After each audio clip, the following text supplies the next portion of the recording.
Print media और electronic media से आए हुए पत्रकार मित्रों, उनमें साथ पार्टी के पदाधिकारी साथी,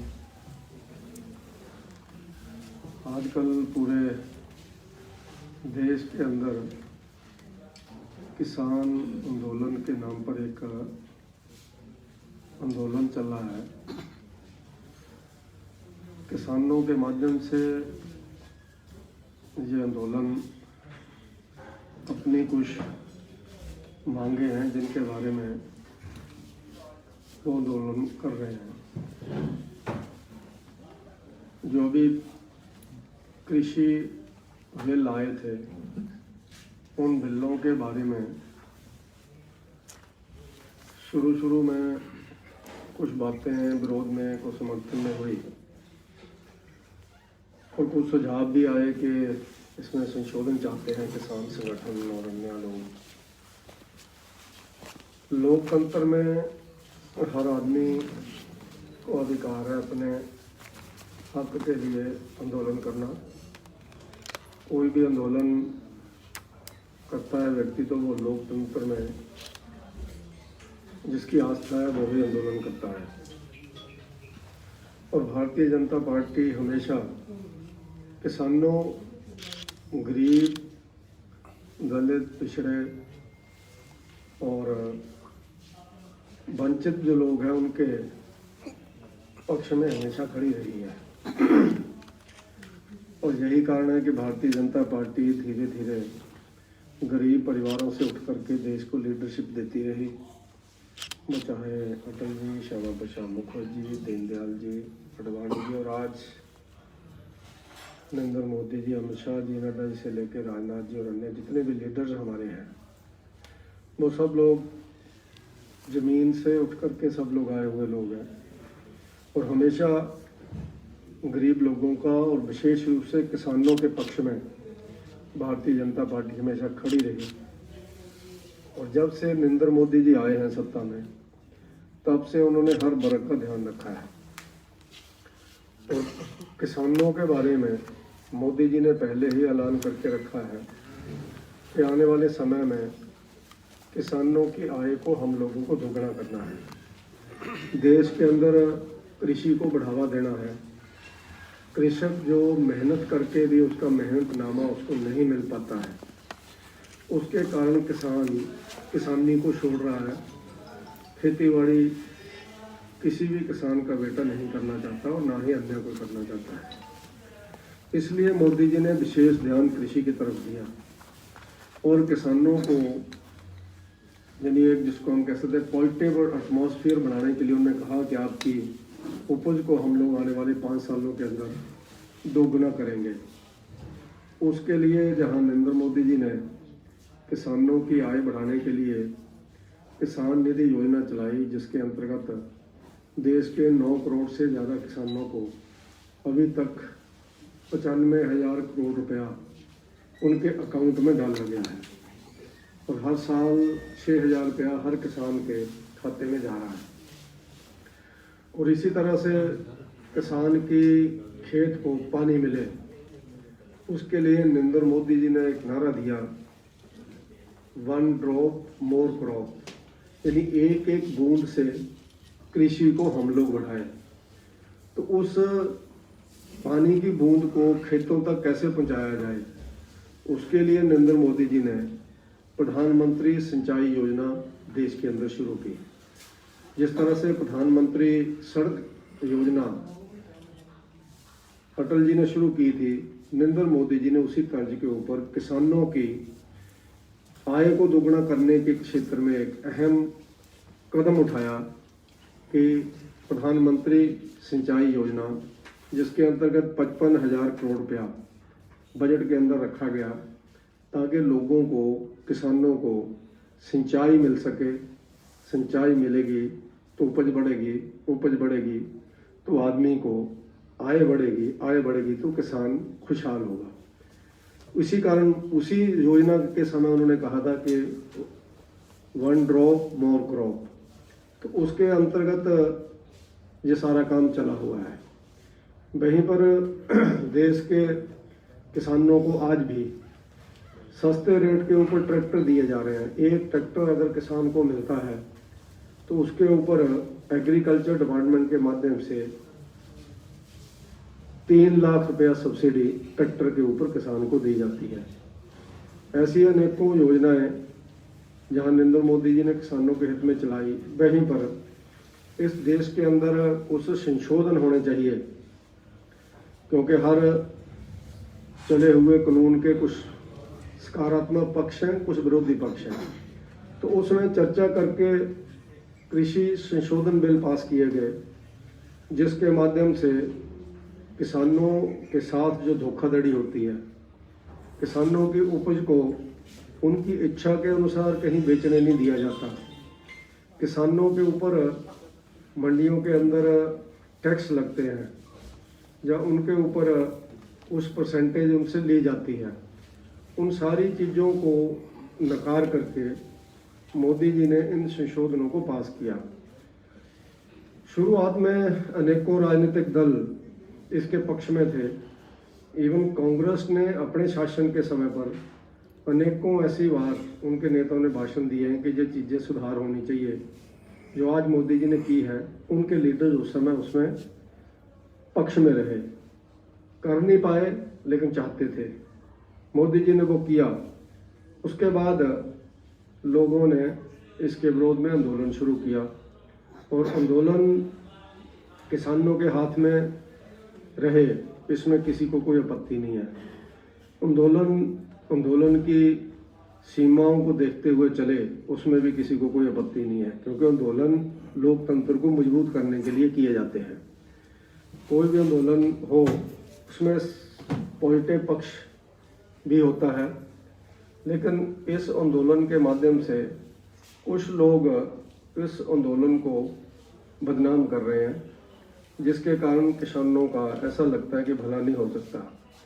और ऐसा भी लगता है, और आंदोलन के अंदर जो आंदोलनकारी होते हैं वो ये बात रखते हैं कि हम कुछ इसमें अमेंडमेंट्स चाहते हैं, लेकिन इसमें पहले अमेंडमेंट्स मांगी जाती थी, लेकिन धीरे धीरे कुछ लोगों ने अमेंडमेंट्स की जगह सीधा स्टैंड लिया कि बिल वापस करो वरना कोई बातचीत नहीं होगी। सरकार ने उसमें अपना पक्ष रखा। 5-6 बार सीटिंग हुई। सीटिंग होने में कुछ चीज़ें गवर्नमेंट ने, जैसा लोग बोलते थे पहले, वो भाषण में बोलते थे किसान नेताओं को उसकी ज़्यादा जानकारी है, उसको गवर्नमेंट ने कहा कि इसको हम लोग मानते हैं, लेकिन आंदोलन को भड़काव का रास्ता दे करके आज जो गतिरोध पैदा हुआ है, मुझे लगता है वो न किसानों के हित में है न राष्ट्र के हित में है। राजनीति इसमें अन्य राजनीतिक दलों ने चलाई हुई है और उसके कारण ये आंदोलन कई बार हिंसक रूप भी लेने की कोशिश कर रहा है। और कई ऐसे लोग हैं जो इस आंदोलन के अंदर एंटर कर गए हैं, जो लोग अराष्ट्रीय ताकतों को आगे बढ़ाने में समय समय पर सहयोगी रहे हैं। उस बात की हम लोग निंदा करते हैं कि जो राष्ट्रीय लोग इसमें घुसे हैं वो बिल्कुल निंदनीय है, लेकिन किसानों का आंदोलन लोकतांत्रिक दृष्टि से चले, मुझे लगता है इसमें किसी को भी आपत्ति नहीं हो सकती, ना होनी चाहिए, और ना ही कोई कर सकता है जो लोकतंत्र में विश्वास रखता है, और उसमें वार्ता चले। लेकिन कुछ गलतफहमियां इस आंदोलन का मुख्य कारण है, जिसकी जानकारी मैं मीडिया के माध्यम से किसान भाइयों को और देश की जनता को देना चाहता हूँ। एक तो कहा जा रहा है कि जब ये बिल लागू हो जाएंगे तो मिनिमम सपोर्ट्स प्राइस MSP ये समाप्त हो जाएगा। गवर्नमेंट ने उसका आश्वासन दिया है कि हम इसको समाप्त नहीं होने देंगे, कोई भी ये समाप्त नहीं होगा। और इवन इस बिल के पास होने के बाद इस बार तिलन में दलन में केंद्र की भारतीय जनता पार्टी के सरकार ने MSP को बढ़ाया है, तो ये बिल्कुल निराधार बात है जो शायद किसी के ध्यान में नहीं आ रही। और दूसरा विषय इसमें है कि सब्जी मंडियां पूर्णतः समाप्त हो जाएंगी। इतना बड़ा सिस्टम देश के अंदर चल रहा है, सब्जी मंडियां हैं, अनाज मंडियां हैं। अगर सब्जी मंडियां, अनाज मंडियां नहीं रहेंगी तो आदमी अपनी सब्जी मंडी वगैरह कहाँ रखेगा सब्जी? ये गवर्नमेंट को भी पता है और बीजेपी को भी पता है, हम लोग जमीन से जुड़े हुए लोग हैं। जब समाप्त नहीं होगी ऐसा बीजेपी ने आश्वासन दिया है, और हमारे सामने उदाहरण है अगर जो समाप्त होती तो ऊना में पुरानी मंडी की जगह नई मंडी 20 करोड़ रुपए की कौन बनाता। पुरानी मंडी की जगह 65 कनाल जमीन हमने रामपुर में दी है, उसमें आजकल 45 लाख रुपए की बाउंड्री वॉल लग रही है और 20 करोड़ रुपए की उसकी बिल्डिंग्स आने वाले समय में बनेंगी। और इसी तरह से अन्य हिमाचल में 21 सब्जी मंडियों का शिलान्यास जयराम जी ने किया। उन मंडियों में से 14 मंडियों के काम शुरू हो गए हैं, बाकियों के एस्टीमेट्स बन रहे हैं, हमारी मंडी का भी शुरुआत हो गई है। तो अगर ये साबित करता है कि सब्जी मंडियां कोई भी समाप्त करने वाला नहीं है, एपीएमसी को कोई समाप्त करने वाला नहीं है। और उसके बाद एक इसमें विषय आया कॉन्टैक्ट खेती। आप लोग सारे लोग जानते हैं, जैसा मैंने कहा कि आने वाले समय में ऐसा हो सकता है जैसे लोग किसानी छोड़ रहे हैं, क्योंकि ये बहुत लाभ का सौदा नहीं है। जो व्यक्ति स्वयं मिट्टी होकर के काम करता है, उसका परिवार मिट्टी होकर के काम करता है, वो व्यक्ति भी अगर सोचे कि इसमें से कोई प्रॉफिट है तो उसको भी प्रॉफिट नहीं मिलता, लेकिन फिर भी आदमी की जमीन है तो आदमी काम करता है। तो गवर्नमेंट ने एक ऐसा आधार दिया कि हो सकता है 10 कनाल मेरी 10 कनाल उसकी, कॉमन सेंस की मैं बात कर रहा हूँ, तो हम सारे लोग इकट्ठे होकर के एक किसी किसान को दे दें कि हम तो करते नहीं है। जैसा आजकल आप लोग देख सकते हैं, मैं आपको अपने गांव का उदाहरण देता हूँ। हमारे गांव के अंदर अनेकों जमीन खाली पड़ी है जिसको कोई आज जोतता नहीं है। अब महतपुर से भगौर साहब की तरफ चलेंगे, राइट साइड को आपको 50 कनाल जमीन खाली मिलेगी जिसको कोई जोतता नहीं है। हो सकता है 2 मेरी है, 4 आपकी, 8 किसकी है। तो हम ऐसा इकट्ठे होकर के अगर ये चाहें कि एक व्यक्ति हमको कहता है कि मैं ये खेती कर लेता हूँ, आप मेरे को खेत दे दो, तो आदमी उसको ले लेगा, किराए पे लेगा। जैसे आज स्वां के अंदर सहारनपुर से आए हुए लोग सब्जियां उगा रहे हैं, तो उसको गवर्नमेंट ने कहा कि एक आधार प्रस्तुत करेंगे कि आदमी किसान के साथ भी धोखा ना हो और आदमी के साथ भी धोखा ना हो जो आदमी कर रहा है। उस कॉन्ट्रैक्ट फार्मिंग को हम ये सोच रहे हैं, गलतफहमी क्या फैला रहे हैं कि बड़े बड़े लोग आकर के हमारी जमीनें खरीद लेंगे। तो कॉन्ट्रैक्ट फार्मिंग तो आज भी हो रही है। अनेकों लोग हमारी जमीनें जोतते हैं, हम लोगों ने लोगों को जमीन दी हुई है, उन्होंने 2 कनाल किसी के लिए, 10 कनाल किसी के लिए है। आपका जो रक्कड़ कॉलोनी में के साथ जो हमारा जलग्रां का हार पड़ता है, उसकी 150 कनाल जमीन मेरे गांव का आदमी है जिसने लोगों से लग लिया, वो खुद जोतता है। तो वो भी एक कॉन्ट्रैक्ट फार्मिंग है, उसने कहा हमारी जमीन ले ली। अगर वो नहीं आएगा तो हमारी जमीनें खाली पड़ी थी, उसको भी शायद 4 पैसे बच रहे होंगे, जिनकी 2-2, 10-10 कनाल जमीन है उनको भी बच रहे होंगे। तो उसके नाते मेरा ये मानना है कि ये सारा गलतफहमी पैदा की जा रही है। कॉन्ट्रैक्ट फार्मिंग का मतलब ये नहीं है कि कोई हमारी जमीन खरीद लेगा, ऐसा नहीं है, उसमें ऐसा कोई प्रावधान नहीं है। खरीदार आदमी सिर्फ जो उस पर फसल उगती है उसका कॉन्ट्रैक्ट होगा, और किसान को कॉन्ट्रैक्ट को किसी भी समय समाप्त करने का अधिकार है। वो कॉन्ट्रैक्ट ना करे, कैंसिल कर दे, अगर उसका मालिक जो है वो जमीन के पैसे नहीं दे रहा है, उसकी लागत का मूल्य नहीं दे रहा है, वापस उसको नहीं कर रहा फसल का, तो वो वापस कर सकता है।